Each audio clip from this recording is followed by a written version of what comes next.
Alright guys! Finally! Nakumpleto na ni Papi Louie ang mga Pokemon cards ng McDonald's! At dahil yan sa napakalaking tulong ni Sir Erwin Pasis. At yun na nga, may balak pa sana ako mag-open ng card packs pero nag-message nga itong si Sir Erwin sa akin. Looking daw siya for an extra Dragonite and willing to trade daw siya sa kanyang mga extras. Ang sabi ko naman, aba sir, sakto, meron ako niya. Kakapull ko lang ng duplicate Dragonite. At ang kulang ko lang naman sa collection ko is si Miraidon. And true enough, para kaming pinagtagpo ng tadhana ni Sir Erwin at may extra din siyang Miraidon.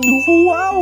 Kaya nagkasundo na kami na mag-trade na lang. Hindi kami makapag-meet up kasi magkalayo kami ng lugar pero super thankful ako at napakalaki ng tiwala niya sa akin dahil willing siyang maunang ipadala yung Miraidon. Take note guys ha, naka-plastic protector at top loader pa yun. Grabe! Nahiya na nga ako kasi sabi ko sa kanya yung isisend ko back in box lang pero isa-secure ko na lang yung package. Pero grabe talaga si Sir Erwin at nagpadala din siya ng plastic at top loader para ma-secure natin si Dragonite. Iba ka talaga Sir Erwin. Isang malaking shoutout sa iyo sir for completing both our sets and for trusting me with this trade. Kayo guys, ano pang kulang sa Pokemon McDonald's collections nyo? Let me know in the comments. Papara papi!